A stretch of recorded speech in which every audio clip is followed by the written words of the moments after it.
Radyo Patrol 6:30, nagbabalita, naglilingkod saan man sa buong mundo. DZMM Radyo Patrol 6:30, tapat at totoo, naglilingkod sa'yo. Oh, Pilipino!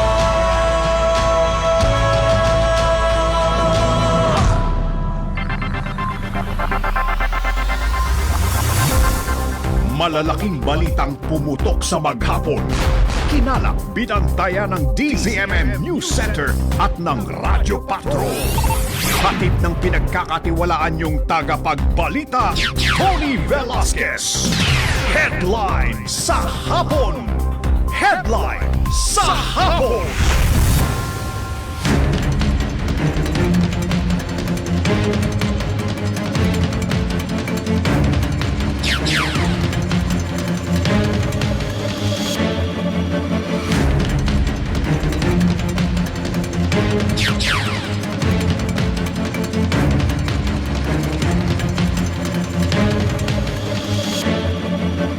Ngayon po ay araw ng Huwebes, ikapito ng buwan ng Agosto taon 2025. Sa ating po mga headlines sa hapon. Truck na galing sa pamamanhikan, nahulog sa bangin sa Sultan Kudarat. 12 patay. Ilang grupo dismayado sa na-archive na impeachment complaint laban kay Vice Presidente Sara Duterte. Mga eksperto at senador may kanya-kanyang paliwanag sa na-archive na reklamo. 2 estudyante kritikal matapos barilin sa loob ng paaralan sa Nueva Ecija. Police Major kalaboso sa pangmomolestya umano ng kadete sa PNPA. Higit 20 kumpanya at mga opisyal nito kinasuhan ng tax evasion ng BIR. At pamumuhunan sa sugal na GSIS, hiniling na imbestigahan sa Kamara. Inilagak na puhunan, inihirit na bawiin na. Kamusta po kayo Luzon, Visayas at Mindanao? Ako po si Tony Velasquez at sa detalye ng ating mga headline sa hapon. Mga kapamilya, isang malungkot na araw para sa demokrasya. Ganyan inilarawan ng ilang progresibong grupo ang desisyon ng Senado na i-archive ang Articles of Impeachment laban kay Vice Presidente Sara Duterte. Sinabi ni Tindig Pilipinas Co-Convener Francis Aquino D. na ipinapakita ng pag-archive sa reklamo ang kawalan umano ng kalayaan sa Senado. Why is it that this very important mechanism for accountability is being set aside because of the machinations of not the people who started it, but the people who shepherded it? The point of the 1987 Constitution was to make accountability easier. Sa protesta naman sa Quezon City, tinawag ng ilang reliyista na sepulturero ang mga senador dahil sa paglibing sa impeachment case laban sa Vice Presidente. Nagpasalamat naman ang mga nagprotesta sa mga senador na bumoto ng no sa pag-archive sa impeachment complaint. Ang grupong Anak Bayan dismayado pero hindi na nagulat sa desisyon ng Senado na pagtalikod nila sa taong bayan at sa kanilang tungkulin sa saligang batas.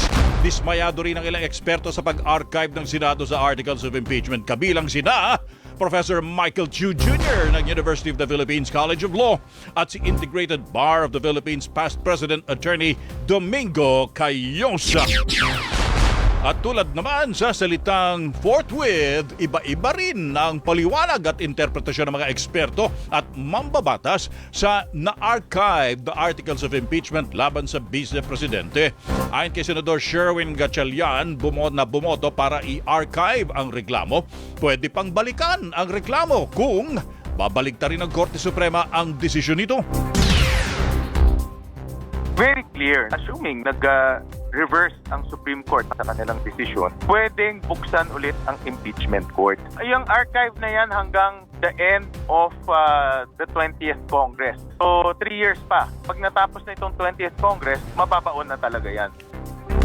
Sang-ayon naman dito si Integrated Bar of the Philippines past President Domingo Cayosa, pero aminadong posibleng maging pahirapan na ang pagbuhay sa reklamo. Mahirap nga bring it out of the archive at ituloy ulit. Most probable, marami na namang mga legal issues na hihahain o procedural issues. Ayon naman kay Senate Deputy Minority Leader Risa Ontiveros, malinaw sa konstitusyon ng Senado malinaw sa konstitusyon na ang Senado ang maglilitis sa mga kaso ng impeachment at hindi dapat i-archive na anyay hindi naman nakasaad sa batas. Pwede mang na-archive articles of impeachment. Hindi po basta-basta madi-dismiss ni ma-archive yung panawagan ng taong bayan sa pananagutan at katarungan. Yung impeachment ay hindi yan dapat technical, lalo hindi dapat adlang sa pananagutan. Pero kung si Senador Ping Lacson naman ang tatanungin, hindi otomatikong mabubuhay ang articles of impeachment sakaling baligtarin ng Korte Suprema ang unang hatol o katigan ng motion for reconsideration ng Kamara. Bago namin ma-revive yun, kailangan merong bagong motion. At yung motion na yun, pagbobotohan, pagdidebatehan namin sa floor. Halimbawang ni-reverse ng Supreme Court yung kanilang ruling. At ang mayorya sa amin, ayaw pa rin i-revive yung articles of impeachment kasi nga naka-archive. So di ba ating katakot-takot yun? Git naman ni Senate Impeachment Court spokesperson Attorney Reginald Tonggol na dahil naka-archive, inactive lang at hindi pa tuluyang patay ang impeachment case ng Vice Presidente. Sa nominal vote kagabi, 19 na senador ang bumoto para i-archive ang reklamo. 4 ang kumontra kabilang sina Senador Bam Aquino, Risa Ontiveros, Kiko Pangilinan at si Senate Minority Leader Tito Soto. Habang nag-abstain naman si Senador Lacson. Kinwestiyon ng liderato ng Kamara ang tinawag nilang minadaling pag-archive ng Senado sa articles of impeachment laban sa Vice Presidente. Git ni Speaker Martin Romualdez, hindi paghahain ng impeachment complaint ang minadali, kundi ang anyay paglibing ng Senado sa reklamo laban sa Vice Presidente kahit hindi pa pinalang desisyon ng Korte Suprema. Idinepensa din ni Speaker Romualdez ang pag-impeach ng Kamara sa Vice Presidente na anyay alinsunod sa saligang batas at ginawa ng walang masamang hangarin. Ginawa ni Speaker ang pahayag matapos payuhan ni Senate President Chis Escudero ang mga kongresista na huwag hayaang magpagamit sa galit at ambisyon kaya lumalabag sa proseso ng due process sa konstitusyon. Tiniyak naman ang liderato ng Kamara na tuloy ang kanilang pagtataguyod sa saligang batas. Nanawagan ng ilang mambabatas na pairalin ang proper decorum at parliamentary courtesy. Kasunod ng panawagan ni Senadora Amy Marcos na palitan na si House Speaker Martin Romualdez. Balita mula sa Kamara, hatid ni Radyo Patrol, Pamela Vasquez, Pam. Tony, hindi papatol ang Kamara sa mga banat ni Senator Amy Marcos laban kay House Speaker Martin Romualdez. Ito ang tiniyak ni Manila 3rd District Representative Joel Chua at House Deputy Majority Leader Zia Alonso Adyong. Sa press conference, iginiit ni Chua na iginagalang nila ang Senado bilang institusyon. Patuloyan niya ang pagtatanong ng taong bayan kung saan napunta ang higit kalahating bilyong pisong pondo ng DepEd at OVP at kung sino si Mary Grace Quiato. Nanawagan naman si Adyong na dapat tumalima ang dalawang kapulungan ng Kongreso sa tamang pag-uugali at iwasan ang pamemersonal.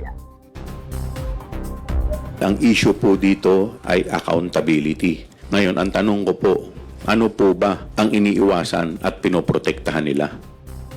We will not be provoked by anyone to drag this issue to the level of gutter talk. We will not allow this discussion be made as a form of joke. At yan ang balitang kumpirmado, sigurado. Ito ang Radyo Patrol. Pamela Vasquez, DZMM. Maraming salamat, Pamela Vasquez. Hinikayat ang Kamara na imbestigahan ang umunay mahigit 1 bilyong pisong gambling investment ng Government Service Insurance System o GSIS.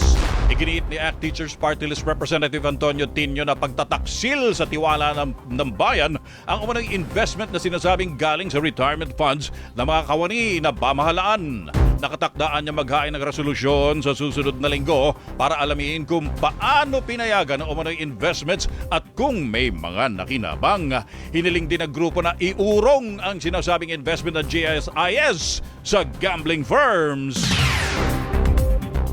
Ngayon, nakikita natin na sila pala mismo ang nagsusugal sa pondo ng GSIS, tinayapa sa stocks ng online gambling companies na bumagsak naman ang halaga. At ngayon, ay of course may pinsala yan sa pondo mismo na para sa mga miyembro nito. Suportado naman ng ilang senador ang panawagang investigasyon sa issue sa investment ng GSIS. Sinampahan ng kasong tax evasion ang 23 korporasyon na sangkot umano sa paggamit ng mga umano'y ghost receipts. Dawit din sa kaso ang mahigit 50 corporate officer at 17 certified public accountants sa industriya ng construction, manufacturing, food at electronics. Ayon sa Bureau of Internal Revenue, gumamit ang mga korporasyon ng ghost receipts na walang aktwal na transaksyon para magmukhang lehitimo ang business expenses at bumaba ang babayarang buwis. Dahil dito umabot umano sa 1.41 billion pesos ang lugi ng gobyerno dahil sa madayang transaksyon. 12 ang patay habang 13 ang sugatan nang mahulog ang isang mini dump truck sa bangin sa Lebak, Sultan Kudarat. Ang balita mula sa Sultan Kudarat hatid ni Lirio Bompat. Lirio! Kalunos-lunos ang sinapit ng 25 sakay ng dump truck na pauwi na sana sa bayan ng Sultan Kudarat sa Maguindanao del Norte matapos manggaling sa pamamanhikan.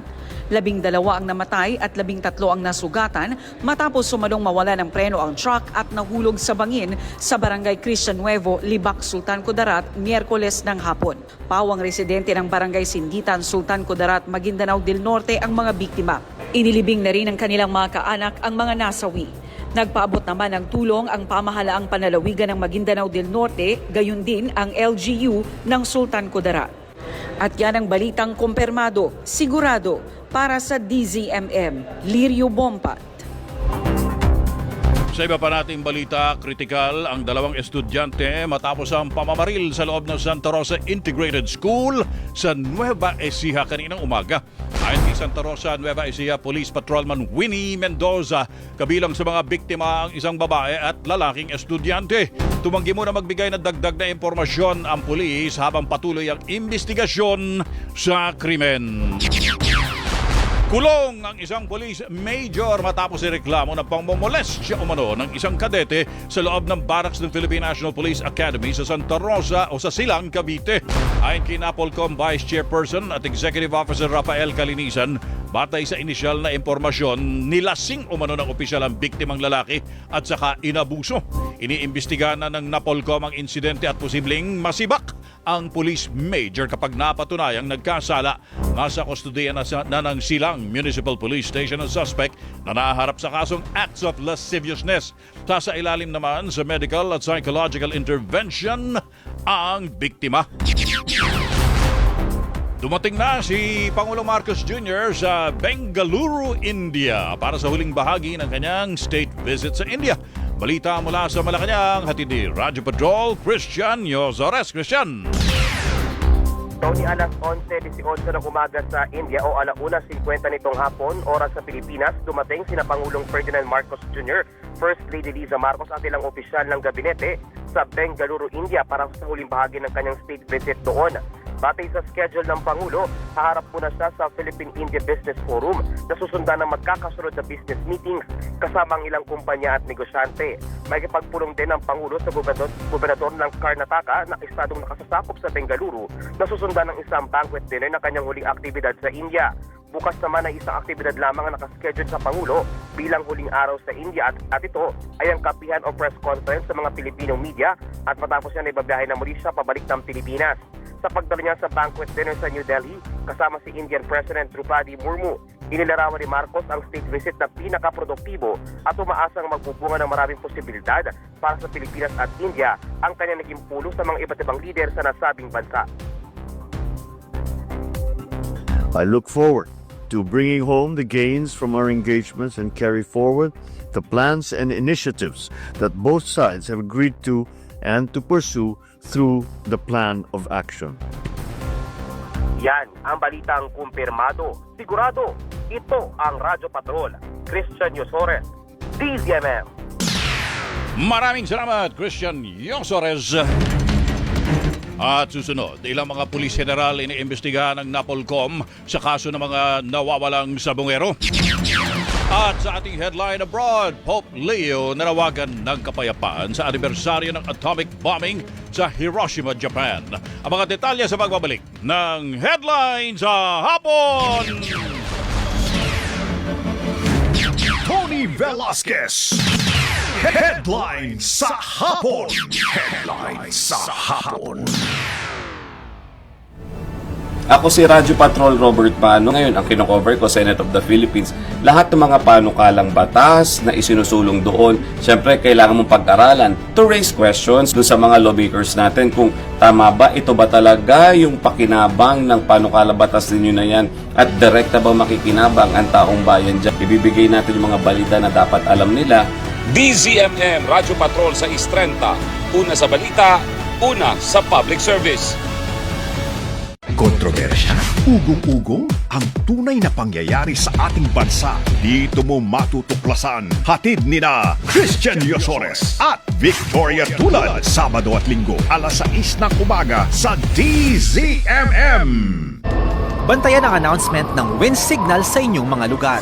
Ayon sa Pag-asa, kapag ang bagyo ay nasa kategoryang tropical depression, wind signal number 1 ang pinakamataas na babala. Sa unang issuance, may 36 na oras bago maramdaman ang lakas ng hangin na kayang magpatagilid sa maliliit na puno at sirain ang mga palay na malapit ng anihin. Kapag tropical storm na ang bagyo, hanggang wind signal number 2 naman ang babala. May 24 na oras bago maramdaman ang hangin na magdudulot ng kaunting pinsala sa mga lumang istruktura, poste ng kuryente at mahihinang street signs at pwede ring makasira sa mga palay at mais. Wind signal number 3 naman ang pinakamataas na babala para sa severe tropical storm. 18 oras bago maramdaman ang hagupit ng hangin na magdudulot ng matinding pinsala sa mga bahay na gawa sa light materials. Kaya rin itong patumbahin ang maliliit na puno. Sa isang typhoon, aabot na sa wind signal number 4 ang babala. May 12 oras ang hihintayin bago humambalos ang hangin na kayang tumuklap at sumira ng bubong at makapagpatumba ng mga bahay, poste ng kuryente at malalaking puno. Hanggang 3 metrong storm surge rin ang kayang malikha. At kapag umabot na sa super typhoon ang bagyo, wind signal number 5 up.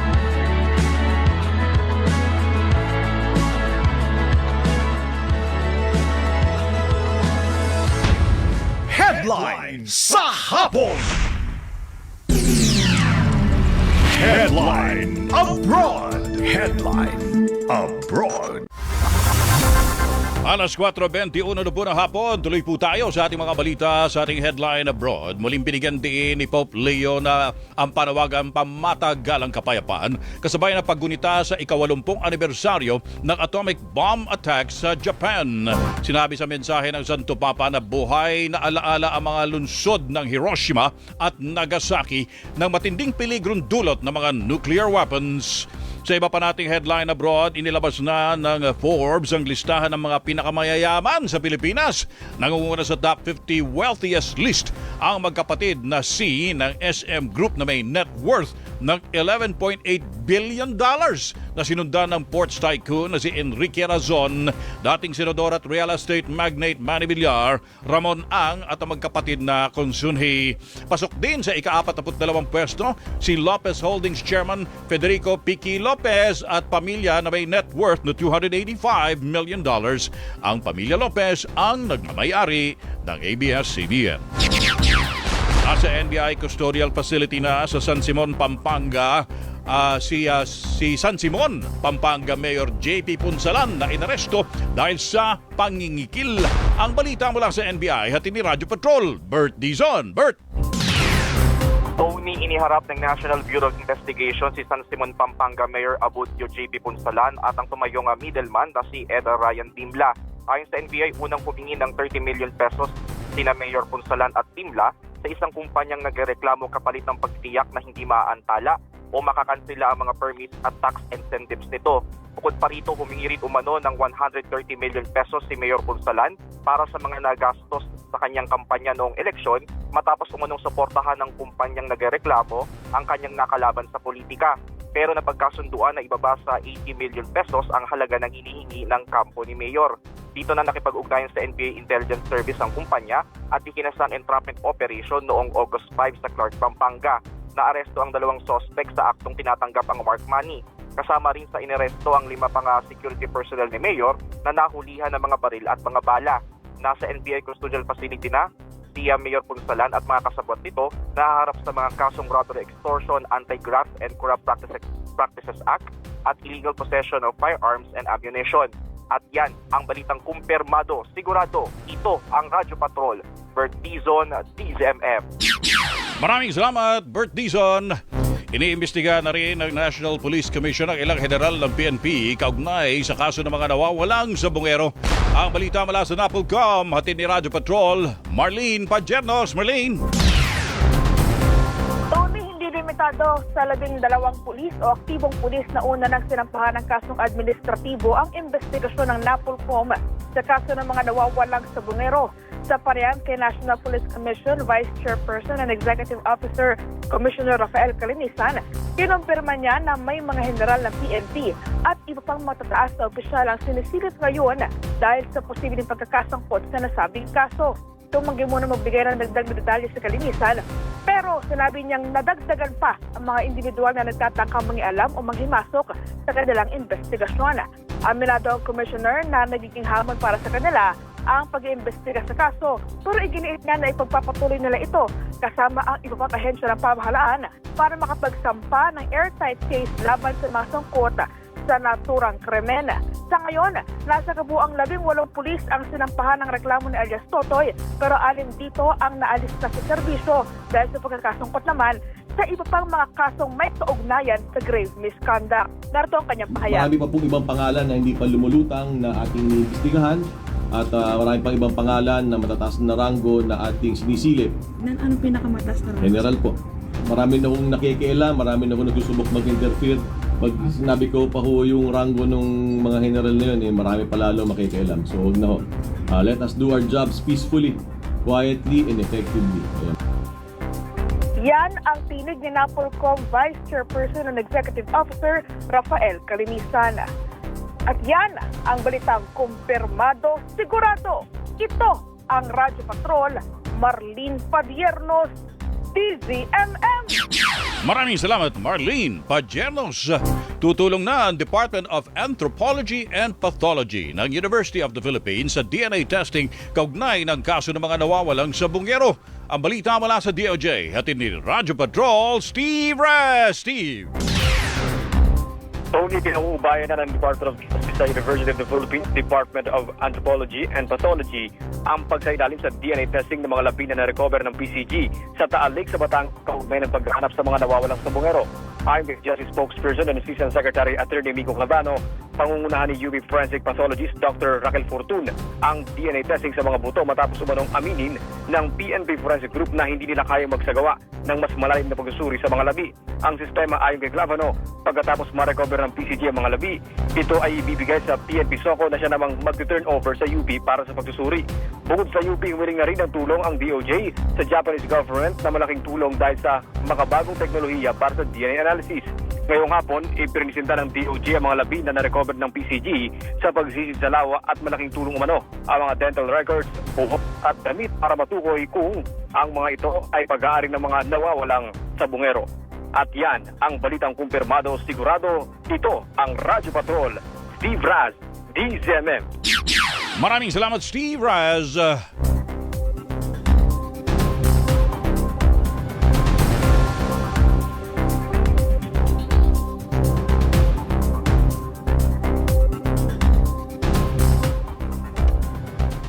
Sa iba pa nating balita, bumagsak ng 7.5% ang produksyon ng livestock sa ikalawang quarter ng taon. Balita mula sa Quezon City at ni Radyo Patrol, Kelly Cordero. Kelly!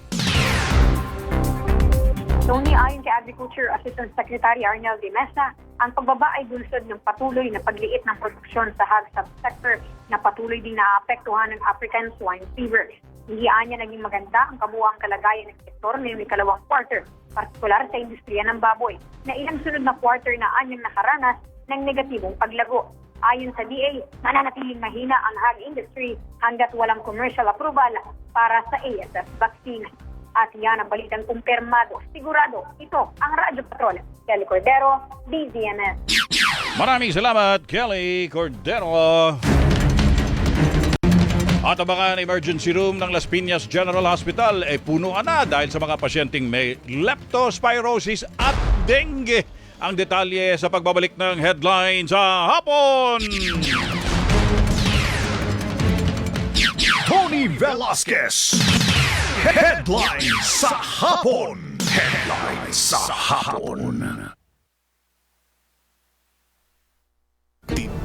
Ako si Radyo Patrol Robert Pano. Ngayon, ang kinocover ko, Senate of the Philippines. Lahat ng mga panukalang batas na isinusulong doon, syempre, kailangan mong pag-aralan to raise questions doon sa mga lawmakers natin kung tama ba, ito ba talaga yung pakinabang ng panukalang batas ninyo na yan at direkta ba makikinabang ang taong bayan dyan. Ibibigay natin yung mga balita na dapat alam nila. DZMM Radyo Patrol sa Istrenta. Una sa balita, una sa public service. Kontrobersya, ugong-ugong, ang tunay na pangyayari sa ating bansa. Dito mo matutuklasan. Hatid ni na Christian Yosores at Victoria Tulad. Sabado at Linggo, alas 6 ng umaga sa DZMM. Bantayan ang announcement ng wind signal sa inyong mga lugar. Ayon sa Pag-asa, kapag ang bagyo ay nasa kategoryang tropical depression, wind signal number 1 ang pinakamataas na babala. Sa unang issuance, may 36 na oras bago maramdaman ang lakas ng hangin na kayang magpatagilid sa maliliit na puno at sirain ang mga palay na malapit ng anihin. Kapag tropical storm na ang bagyo, hanggang wind signal number 2 naman ang babala. May 24 na oras bago maramdaman ang hangin na magdudulot ng kaunting pinsala sa mga lumang istruktura, poste ng kuryente at mahihinang street signs at pwede ring makasira sa mga palay at mais. Wind signal number 3 naman ang pinakamataas na babala para sa severe tropical storm. 18 oras bago maramdaman ang hagupit ng hangin na magdudulot ng matinding pinsala sa mga bahay na gawa sa light materials. Kaya rin itong patumbahin ang maliliit na puno. Sa isang typhoon, aabot na sa wind signal number 4 ang babala. May 12 oras ang hihintayin bago humambalos ang hangin na kayang tumuklap at sumira ng bubong at makapagpatumba ng mga bahay, poste ng kuryente at malalaking puno. Hanggang 3 metrong storm surge rin ang kayang malikha. At kapag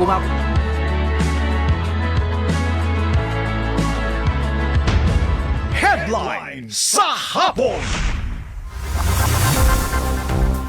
Balik po tayo sa ating pagbabalita sa Las Piñas. Punuan na ang emergency room ng Las Piñas General Hospital dahil sa mga kaso ng leptospirosis at dengue kung saan okupado na ang ika-6 hanggang ika-8 palapag, maging ang satellite trauma center nito.